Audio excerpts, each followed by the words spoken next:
Hey guys, welcome to another English commentary done by Diggity. I know these are extremely late, but I said I was going to do them, and when I say I'm going to do something, I do it. So it takes forever for me to do these. I've done this game, this game in particular, I would say about 4 times now, so I'm intimately familiar with what happens in it, so not a lot of surprises. So I might be a little bit bland in the commentary. Special thanks to everybody who's listening to it. I know that the Pro League finals are almost around the corner.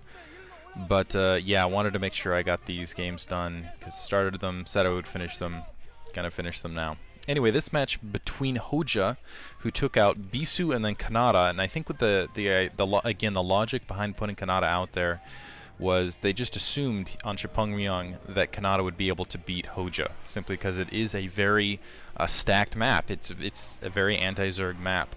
And then they were thinking, okay, they're not going to put out Flash, so that'll most likely lure out Luxury, at which point we'll be able to kind of go from there. Unfortunately, now they have Fantasy versus HoeJJa.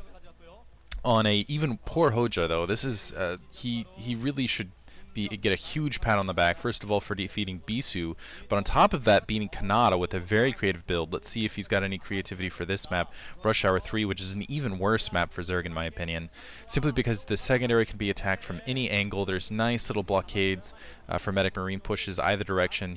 At least in this direction, he has a chance because the spawn's somewhat favorable. He's starting at the 3 o'clock position, by the way, in orange. Fantasy starting the bottom left-hand corner in yellow. And on top of that, Fantasy, a very creative player, a very strong player against Zerg. I think that's his best matchup, known for the Fantasy builds. He's one of those guys that you don't want to face. And I think between him and Kanata, he's a much better player versus Zerg than Kanata is. So it looks like he's setting up for a front door seal, which might suggest he's going for a mech build. I can't see him doing a direct mech build, simply because it's just you can't take your gas on this map. Usually for mech builds you need to go and get a second gas. So essentially what he's doing is he's sealing his front door in to deny information from HoeJJa. He can still take his gas. He can still at this stage go for a mech, or not necessarily a mech build, but more of a tech build, more of his pure fantasy build. And what we see HoeJJa doing on the opposite end is he's hoping that fantasy is going to go more for Firebat Hero or UV style of play and go for early aggression with just Marines, or go into a fast expansion here. He's scouting that third base, which he'll come across here momentarily. He'll see that Fantasy's not located there and send his Zerglings to that bottom left-hand corner. Fantasy taking his gas in the meantime.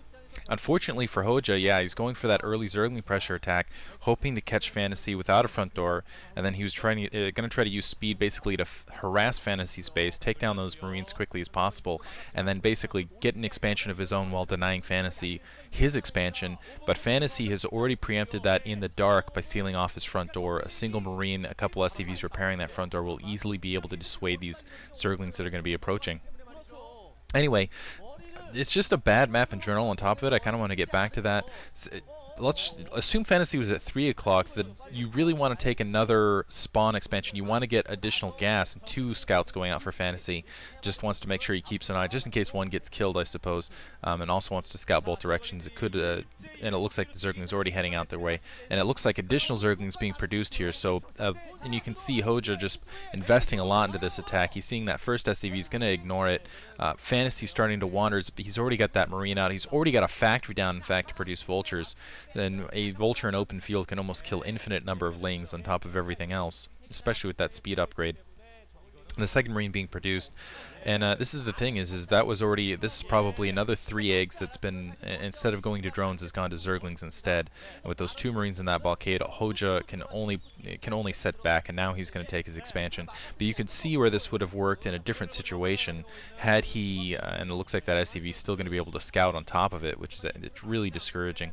So, but you could see where this would have worked otherwise had there not been a front door seal, had it just been Marines on that front door. Those Zerglings with that speed would have been able to create a lot of havoc. Unfortunately, he's now playing right into Fantasy's hands. Fantasy has a huge upper hand, putting down a starport now and I'll tell you what he's doing with this. He's going to go drop. He's got the vultures already prepared. There's a lot you can do with the drop on this map, and essentially and this is the other problem for HoeJJa. HoeJJa's now going into a 3 hatchery build. He's already got that drone in position to put down his 3rd hatchery, and what he really needed to do to counter this completely in the dark was go Hydras, but he doesn't know that.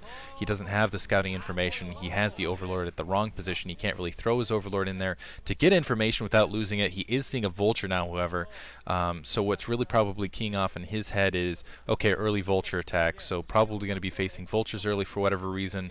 I can't imagine that he's going into a mech build, probably what HoeJJa's thinking at this stage, because again, it's really hard to take the secondaries. So this is really, and it looks like a Wraith going to be produced. No, actually cancel the Wraith. There goes the control tower. But he's probably going to produce a glut of Zerglings. There's Yellow, he's the man. He's going to try to produce a glut of Zerglings just to pin Fantasy in, to make sure those Vultures can't get out and harass while he gets that 3rd hatchery going. But with that dropship, it completely bypasses those Zerglings. Speed will be upgraded for those Vultures, and if mines come along the way, it's just going to be very, very difficult. But anyway, getting back to it, though, if you think about Fantasy being at the 3 o'clock position and HoeJJa starting in the upper left-hand corner, he wouldn't even have a shot up map control. So at least, even though this was kind of what I would say, I like this build from Fantasy. I think it's very creative. But I just feel like he won it right off the bat, just kind of in the dark, without any scouting HoeJJa, and just because it was a map win. That's kind of how I feel about it. Some people can disagree in the comments. I welcome the criticism.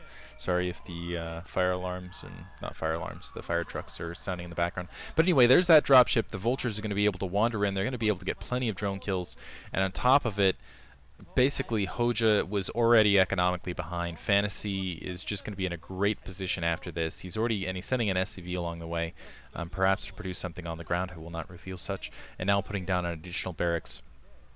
At this point, he has a lot of options because this build is extremely flexible. He can put down a science facility because he's already got his starport up. He can just start pumping science vessels depending on what tech he's seeing. It looks like Zerg starting to approach the front door, but 2 Vultures and a Marine right there. It looks like the SCV getting dropped off in that front door. That Sunken Colony, completely out of position, wouldn't really protect anything now, though, and HoeJJa sees it now. And you can see it, he's concentrating, but he just doesn't have the units to fight this off, and he panics a little bit. Actually, I wouldn't even know if I would call it a panic. I would call it calculated risk at this stage. He knows he really can't win this by bringing those Zerglings back, so he tries to force those Zerglings through. They end up getting picked off. At this stage, Fantasy's won the game, simply because there's not even enough Hydralisks to deal with 3 Vultures here. So I think what he was hoping is that by throwing those Zerglings at the front door, that would force Fantasy to micro on his front door, and he'd be able to pick off the Vultures in the meantime, but Fantasy just right on top of it, and now all of his mining being completely stopped. Fantasy can easily get, well, it looks like a couple Hydralisks able to scoop back around, but at this stage he just doesn't have any mining going on. And keep in mind that Sunken Colony does not protect all of that second hatchery, so the Vulture's now wandering up, and they're going to be able to just continue to pound away at the drones here. And it looks like that, yeah, even the front door getting a ton of kills, and more than that, limiting HoeJJa's mining. So Fantasy, in the meantime, still producing troops.